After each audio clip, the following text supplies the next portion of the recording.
नमस्कार, जय हिंद मेरे प्यारे साथियों। आपका बहुत बहुत स्वागत है आपके अपने YouTube channel new online Gurukul में। आप सभी लोगों का बहुत बहुत स्वागत एवं अभिनंदन है। आपका यह परिवार है, आप लोग अपने परिवार से अवश्य जुड़िए। और यदि आप लोग चैनल पर नए हैं तो चैनल को सब्सक्राइब जरूर करिए और अपने दोस्तों में शेयर जरूर करिए। कमेंट करना बिल्कुल ना भूलें और बेल आइकन को ज़रूर प्रेस कर लें ताकि जब भी वीडियो अपलोड हो तो सबसे पहले आप पर नोटिफिकेशन पहुँचे। तो हिंदी ग्रामर यानी हिंदी व्याकरण की कड़ी में आज का टॉपिक, आज की क्लास वाक्य वाक्य भेद, वाक्य प्रकार, वाक्य से कहते हैं, इस पर आधारित है। आप लोग पूरी तन्मयता के साथ क्लास में बने रहिए।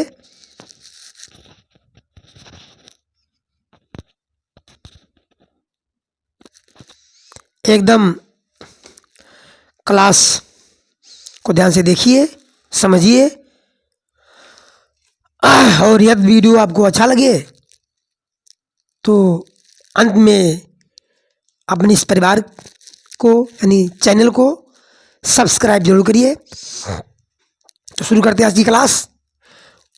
वाक्य की परिभाषा पहले हम देखेंगे, वाक्य किसे कहते हैं। वाक्य किसे कहते हैं, ठीक। उसके बाद देखेंगे हम वाक्य प्रकार, किस किस आधार पर कितने प्रकार हो सकते हैं या होते हैं। तो ध्यान से पूरे वीडियो में बने रहिए, एकदम आप लोगों को समझ में आने वाला है। तो शुरू करते हैं। वाक्य की परिभाषा। वाक्य किसे कहते हैं? दो या दो से अधिक शब्दों का ऐसा व्यवस्थित समूह। दो या दो से अधिक शब्दों का ऐसा व्यवस्थित समूह जो पूरा अर्थ प्रकट करे। यानी शब्दों का एक ऐसा व्यवस्थित समूह जो एक पूरा अर्थ प्रकट करे, वाक्य कहते हैं, उसे वाक्य कहते हैं। जैसे बालक स्कूल जाता है, एक पूरा वाक्य व्यवस्थित रूप से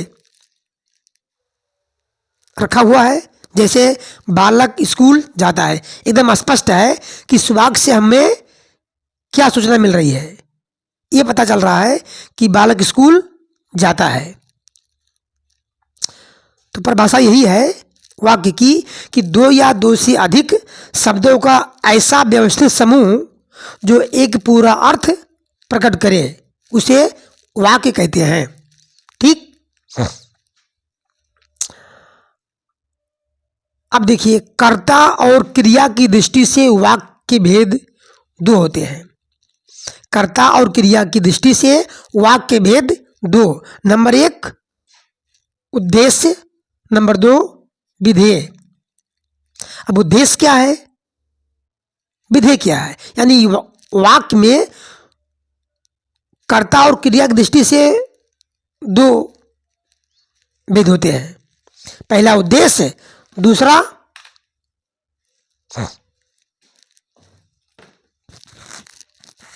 विधेय, ठीक। अब समझते हैं कि उद्देश्य क्या है। वाक्य में जिसके विषय में कुछ कहा जाए उसे उद्देश्य कहते हैं। कोई वाक्य है, उस वाक्य में जिसके विषय में कहा जा रहा है उसे उद्देश्य कहते हैं। इसमें कर्ता और उसका विस्तार क्या आता है, मतलब उद्देश्य में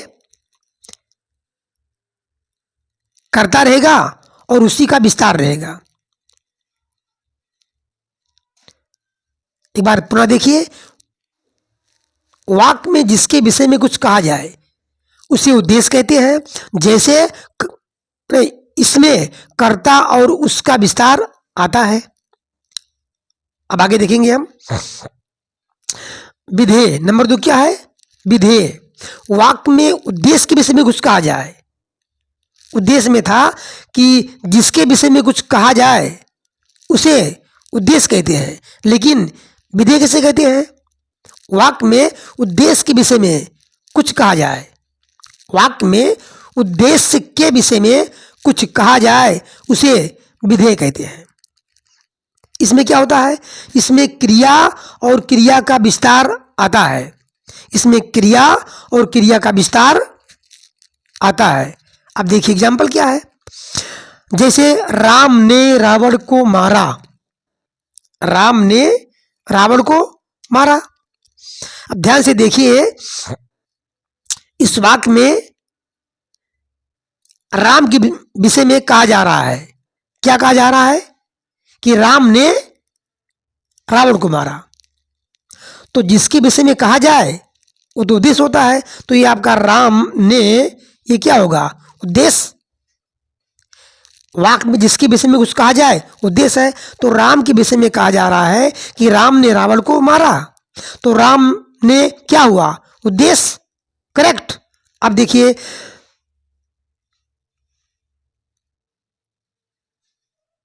रावण को मारा। अब उद्देश्य के विषय में कुछ कहा जाए उसे विधेय कहते हैं। तो उद्देश्य राम ने है। अब राम के विषय में कहा जा रहा है कि राम ने रावण को मारा, तो रावण को हो गया विधेय, मारा क्रिया है। ठीक। राम ने हो गया क्या?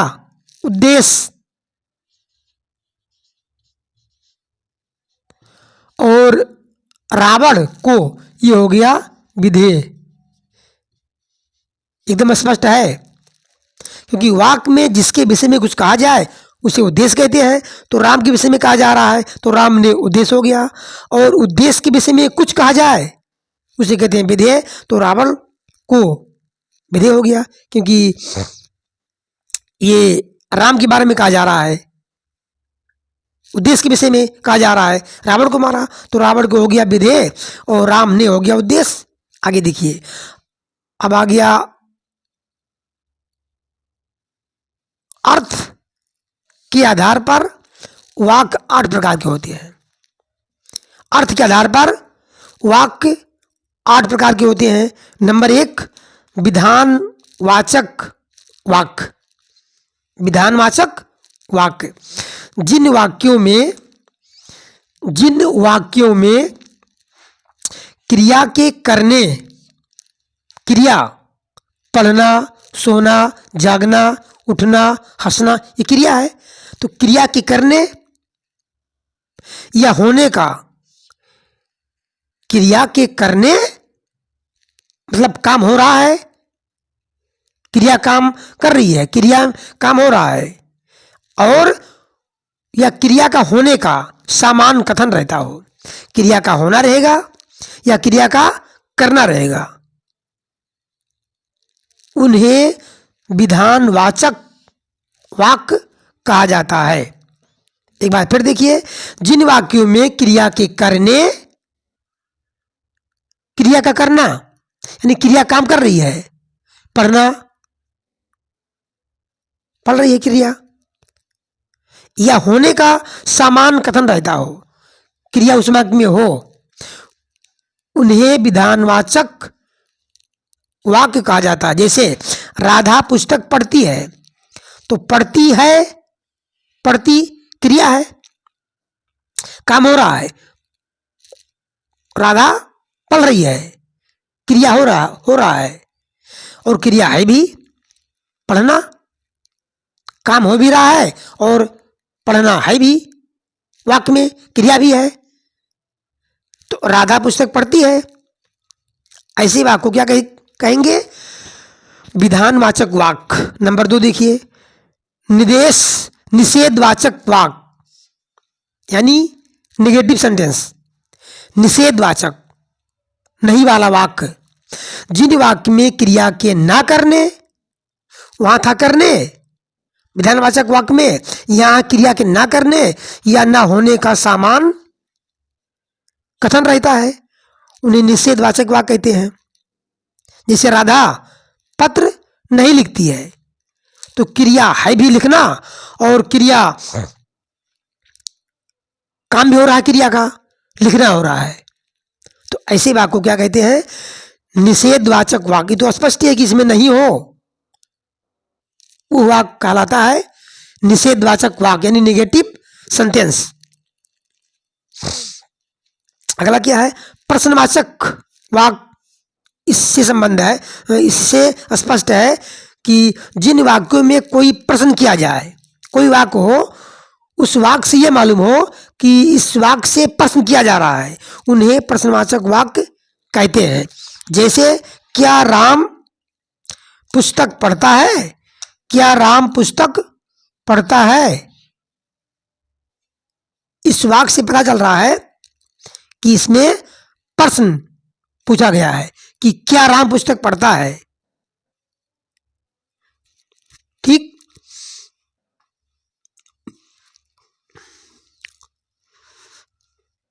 अब आगे देखते हैं, नंबर 4 आगे क्या है? नंबर 4 में है संदेह वाचक वाक्य। संदेहवाचक वाक्य, जिस वाक्य से संदेह या संभावना का बोध होता हो, उसे संदेहवाचक वाक्य कहते हैं। जिस वाक्य से संदेह या संभावना का बोध हो, उसे संदेहवाचक वाक्य कहते हैं।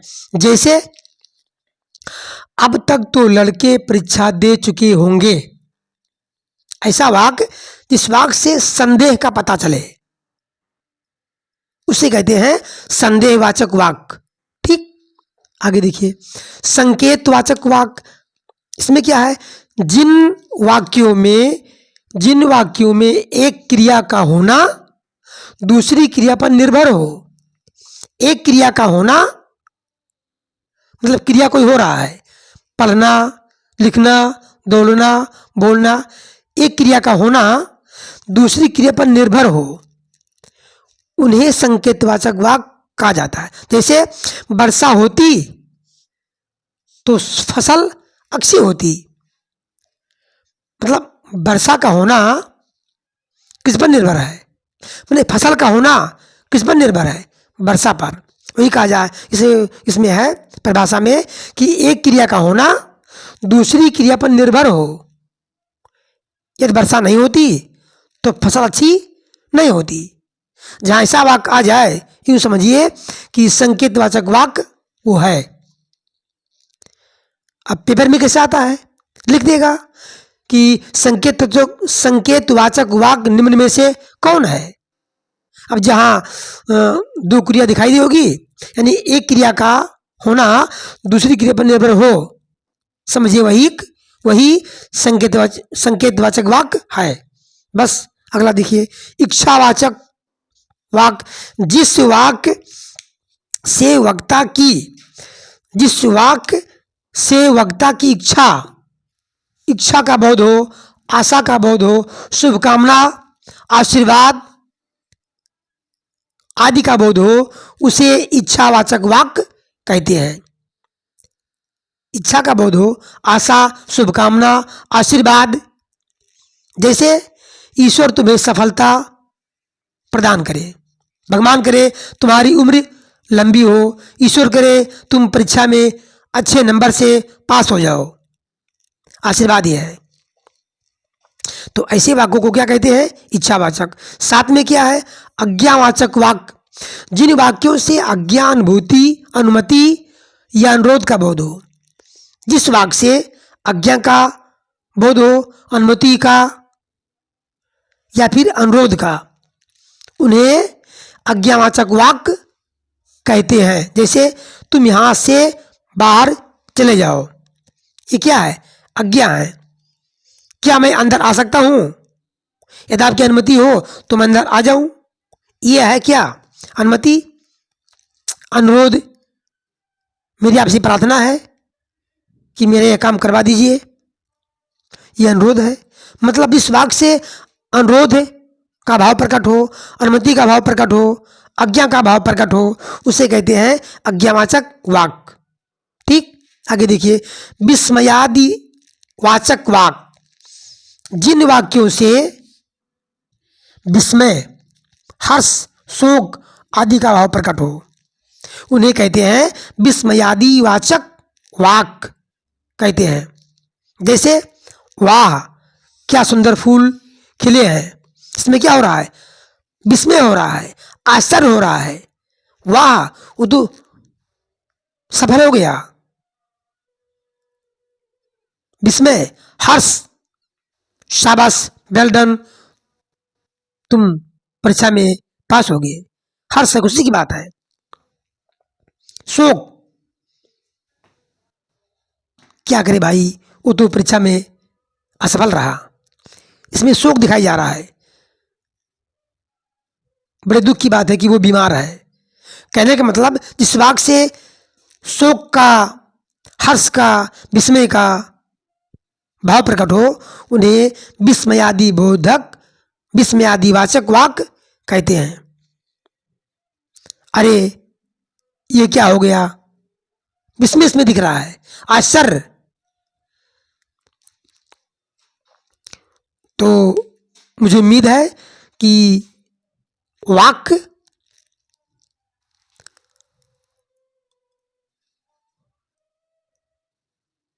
और वाक्य के प्रकार,